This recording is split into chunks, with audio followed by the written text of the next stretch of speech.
Olá, pessoal. Meu nome é Marisa Souza, eu sou aluna do segundo período de Letras e Literatura da UF Consórcio com o CEDERJ. E hoje a gente vai falar de Teoria da Literatura 1, aula 7, O Romantismo. Vamos lá? Conforme a gente viu nas aulas anteriores, que eu trouxe aqui através desses vídeos, a questão histórica, o contexto sócio-histórico no qual os períodos literários ou chamados também como estilos de época surgiram, é muito importante para a gente compreender os fundamentos, os conceitos desses períodos. Então, vamos entender um pouquinho como estava o mundo no século XVIII, quando surge esse período literário chamado Romantismo. Então, como é que a gente vivia naquela época? Houve uma ruptura entre ciência e fé, a religião foi relegada a segundo plano, os pensamentos científicos dominaram, a subjetividade era vista como algo desprezível, o que se dava valor era aquilo que era possível ser comprovado cientificamente. Então isso gerou meio que assim um desencanto na arte, né, principalmente na literatura.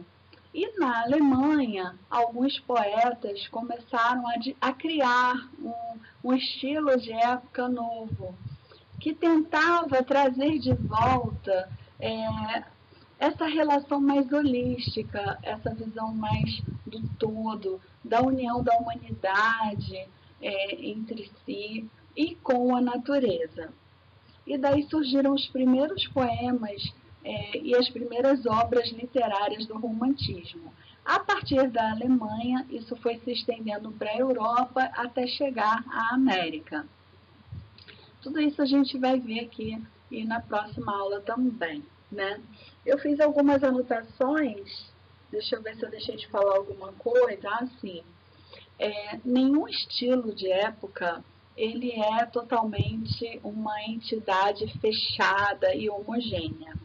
Isso é importante porque os teóricos que vão falar sobre esse estilo, alguns vão dar mais ênfase a determinado aspecto, enfim. Então, é importante a gente saber que essa divisão ela é mais didática, né? E que existem, assim, dentro do mesmo estilo de época, tantas variações que a gente, às vezes, até fica um pouco confuso. Por exemplo, no início do romantismo, ainda a gente vê um pouco de arcadismo, que é aquela citação à natureza, ao nacionalismo. Mas a ruptura do romantismo com o classicismo é que marca o início desse estilo de época. Por quê? Antes do romantismo, justamente por conta do pensamento ilustrado da época, do iluminismo, o que se voltou a valorizar foi a cultura grega clássica da antiguidade.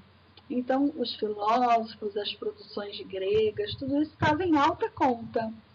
E os escritores que deram início ao romantismo, eles queriam justamente fazer uma ruptura com isso, né? Trazer de volta a subjetividade, um pouco mais de emoção, um senso mais nacionalista, patriótico. Ou seja, vamos nos voltar para o presente, né? Essa coisa aí do grego, do passado e tal, foi bacana, foi legal. A gente vai ler, a gente vai curtir, mas vamos produzir alguma coisa nossa que sirva também de um consolo, algo assim que nos dê um alento, né, diante dessas transformações no mundo. A gente sabe que ocorreu a Revolução Francesa, a monarquia foi abolida na maioria dos países da Europa e nasceu a burguesia. E nesse nascimento da burguesia, o proletariado também surgiu. E inicialmente, essas duas classes, né, surgem aí os conceitos de classes sociais. A burguesia e o proletariado estavam unidos no início, unidos contra o regime monárquico. Mais à frente a gente vai ver que a burguesia meio que se tornou assim um poder também quase que absoluto, né? E o proletariado foi deixado em segundo plano, se tornou alvo de exploração por conta do nascimento do capitalismo, que veio logo em seguida. Então, todo esse pano de fundo, gente, histórico, econômico, político, é muito importante para a gente entender esse estilo de época ou este período literário que foi e que ainda é, né, o romantismo.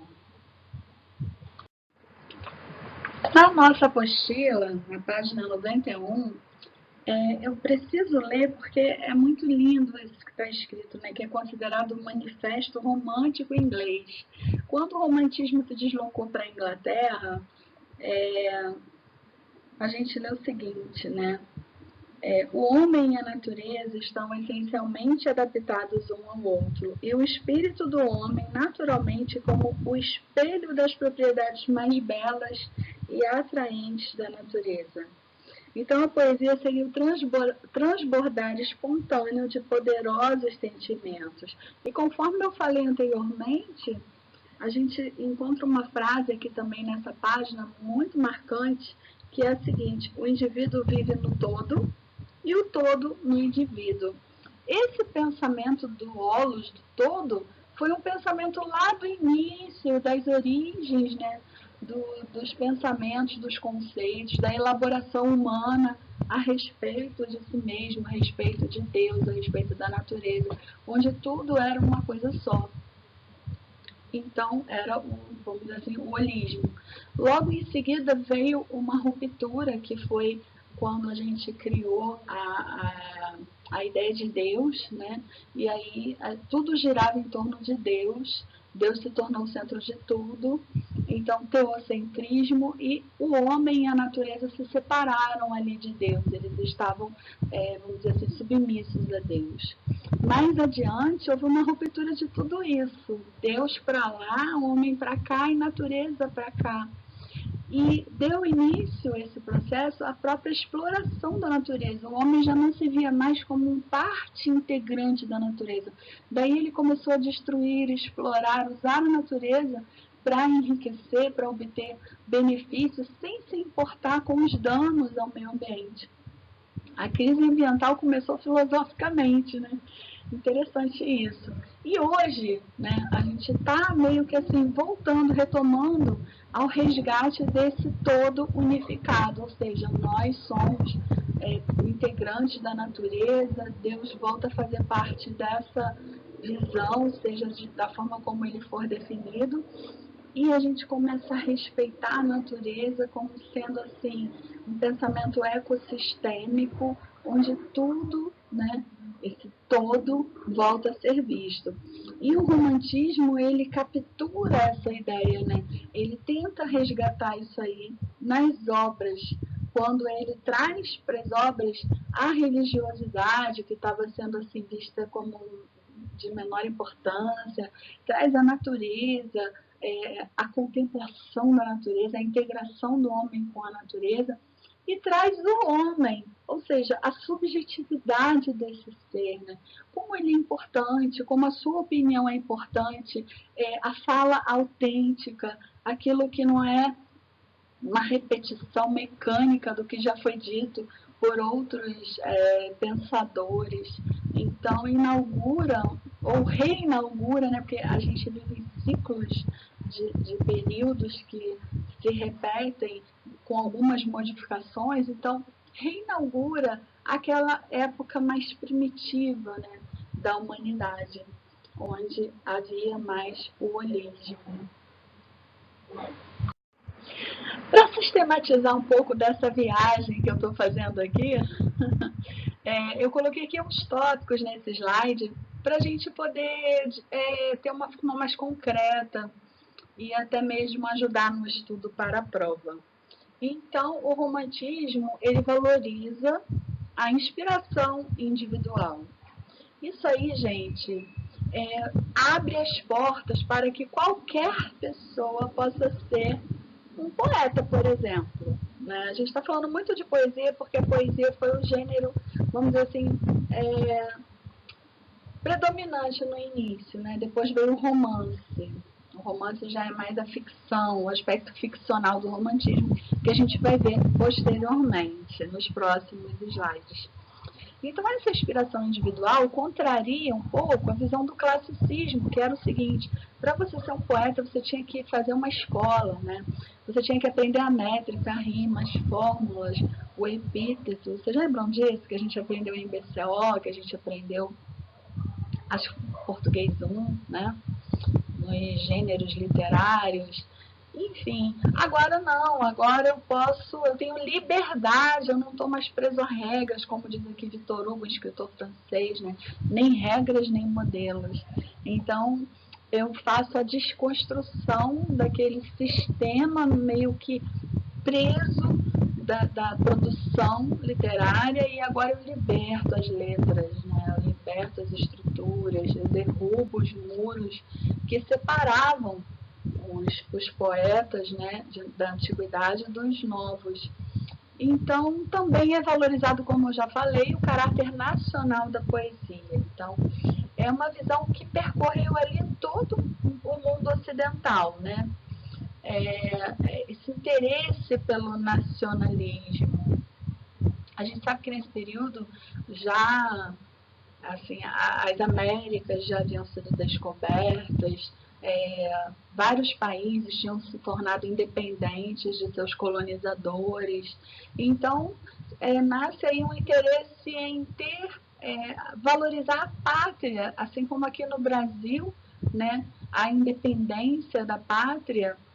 O romantismo no Brasil, a gente vai ver na próxima aula, ele valoriza tanto isso, né, que assim, justamente através da própria obra literária você constrói essa nacionalidade, esse patriotismo. Isso é muito legal. E aí, só para retomar, né, no classicismo, que foi o período anterior, se valorizava o grego, né, o clássico, e aí os heróis naquela época, né, das epopeias, eles eram nobres, né? Eles tinham assim, eles eram, vamos dizer assim, de uma classe social, que a gente não tem ainda esse conceito de classe social naquela época, mas só para a gente entender, né? Mais privilegiada. E eram aristocráticos, ou seja, eles tinham ali acesso a conhecimentos, acesso a saberes que a população em geral não tinha. Já o romantismo, ele mistura assim, o alto com o baixo, ou seja, aquele que detém diplomas, cursos, conhecimentos e saberes, com aquele que não, por acaso ali, por uma questão de classe, não possui, mas que também é convidado a fazer parte desse movimento, seja como produtor da literatura, seja como leitor. Então aproxima o autor do seu leitor nesse momento, né? Derrubando essas barreiras de classes sociais. É isso aí, vamos continuar. No decorrer das mudanças sócio-históricas, a gente observa os paradigmas.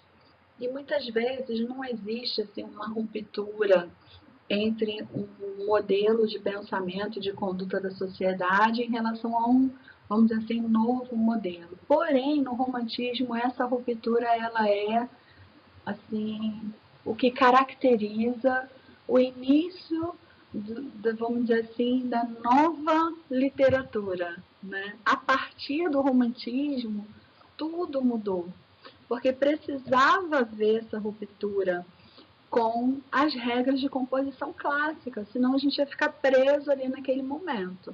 Não estamos aqui desvalorizando, desprezando, nada disso, mas havia uma ânsia de produção de algo novo, né? E outra coisa também que aconteceu com o romantismo foi acabar com essa questão de separação dos gêneros. Então, tipo, o gênero literário esse ou aquele outro. Não, no romantismo você faz romance, você faz poesia, você escreve contos. Então, os gêneros literários podem caber no romantismo, né? Isso é muito interessante. E a partir daí, parece que houve assim, uma libertação para os outros gêneros que vieram a seguir. Uma coisa importante para ressaltar no romantismo europeu foi a iconoclastia. E o que significa isso? É viver na contramão das normas da sociedade. Então, os escritores, os poetas eram, vamos dizer assim, rebeldes, né? E o principal ícone dessa rebeldia foi Lord Byron. Inclusive, há uma citação ao satanismo nas obras dele. Não em termos de culto, não, mas em termos de, assim, negar o sagrado, desvalorizar, né? Quando ele falava da morte, ele falava num tom cínico, sarcástico. Isso daí era inadmissível antes. Porque quando se vivia ali na Idade Média, né, você tratar a morte como algo sagrado, como algo assim que teria um desdobramento, vamos dizer assim, muito especial. E nos trabalhos de Lord Byron, ele fala da morte, assim, de uma forma bem cínica, né? Enfim. Por falar em morte, a morte é a temática do romantismo na sua primeira geração, que foi essa geração ali na Europa. Depois ele também continua, tá? Esse tema morte. A gente vai ver que na terceira geração ainda existe esse apelo a esse tema. Justamente assim, na interpretação, né, da apostila e dos historiadores, por ser uma fuga da realidade conturbada em que se vivia naquele momento. Foi uma mudança histórica tão grande que envolveu questões políticas, socioeconômicas, religiosas, filosóficas, científicas, né? Meio que um sacode na humanidade, que isso acho que assim desestabilizou as pessoas. As pessoas gostam de viver com certezas, né? E de repente puxou o tapete de todo mundo. E agora, o que a gente faz? E isso gerou o que foi chamado o mal do século, que é esse sentimento de melancolia, de tristeza, de desencanto com aquele momento ali, como se aquele momento não tivesse mais aquela magia, né, a fantasia, a ilusão, a sentimentalidade. E o romantismo, então, aborda muito a morte. E a gente vai ver isso em alguns textos, né? Eu não vou poder colocar aqui nessa videoaula, mas eu recomendo que vocês leiam na apostila alguns poemas que tratam desse assunto, e aí vocês vão ter essa ideia que eu estou passando aqui. Então, de forma didática, o foco na expressão do particular, da singularidade. Isso é muito interessante. Então, você poderia falar de qualquer coisa, contanto que fosse uma inspiração sua, própria, livre de normas, né? Mas, gente, pelo amor de Deus, não vamos esquecer que, assim, não dá pra gente viver no presente sem negar, assim, desculpa, negando o passado, né? Se a gente for lá nos poetas do classicismo, né, nos poetas do período grego, ou nos poetas latinos, a gente encontra, por exemplo, Virgílio. Virgílio, ele meio que começou a fazer alguma coisa desse tipo, né? Ele usava eu, né? Ele falava em primeira pessoa, ele falava da vida dele, do cotidiano da vida no campo, das dificuldades com o irmão dele, com o pai. Enfim, era algo bem particular, bem singular do poeta, né? E isso é interessante, assim, né? Eu não sei se eu estou fazendo confusão com o nome do poeta, mas esquece essa parte e pensa nisso, que em todas as épocas da humanidade, né, nada foi assim muito estanque e totalmente homogêneo. Sempre teve um pouco de até mesmo do futuro no passado, né? Isso é interessante. E não tem como, a gente busca as referências do passado no presente. O romantismo fazia um certo culto ao ego. Mas esse culto ao ego não é como a gente pensa hoje assim, é uma extrema autovalorização, não. É porque faltava agora um sentido para viver que a religião dava, né? O que a gente com a religião, né? Estamos falando aqui de cultura ocidental, tá?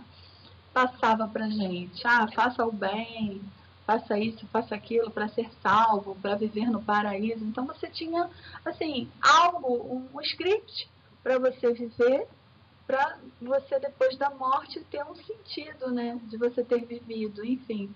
Quando isso aí é desconstruído, cai por terra, os autores ficam sem uma base, né? E agora? Qual é o meu sentido de viver?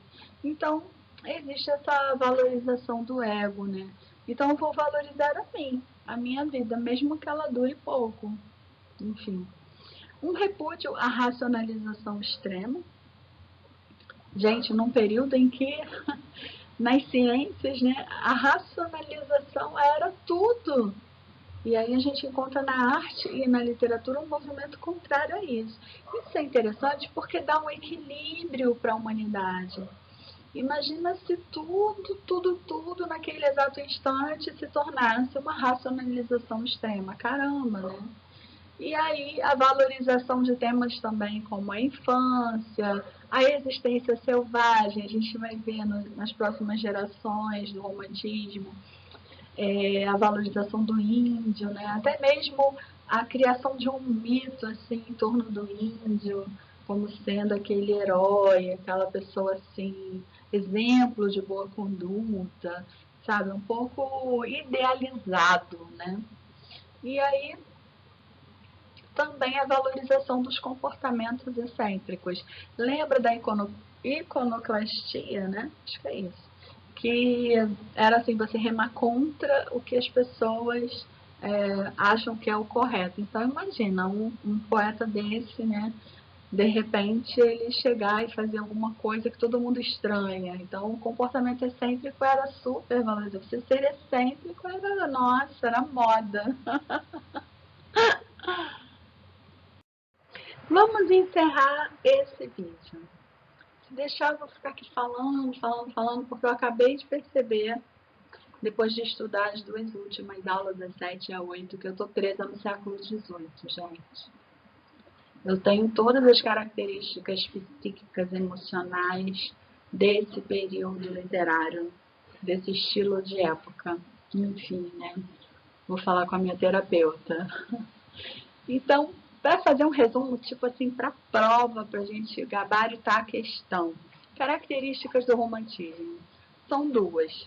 A subjetividade, que é quando o autor consegue, assim, através da obra literária, extravasar todo o seu eu, falar da sua vida psíquica, emocional, sem vergonha, sem, assim, querer parecer melhor que o outro, assumir suas fragilidades, sua melancolia, sua tristeza, né, que era bem característica desses autores, seu desalento, e a liberdade, ou seja, o autor poder escolher assim a forma como ele quer escrever, não está preso mais às normas de retórica, às normas classicistas, e também ele poder escolher o assunto da sua obra, né, que pode ser uma retomada de um assunto de um passado, algo ficcional, enfim, isso é muito interessante. Essa subjetividade e essa liberdade acabam resultando em quê, né, nas obras? Sentimentalismo, fuga da realidade, sentimento de comunhão com a natureza, resgate do passado, mas não do passado da antiguidade, né, mas resgate da Idade Média, que foi aquele período todo centrado na civilização ocidental, né, assim, muito no sagrado, na religião, enfim. Então, há esse resgate.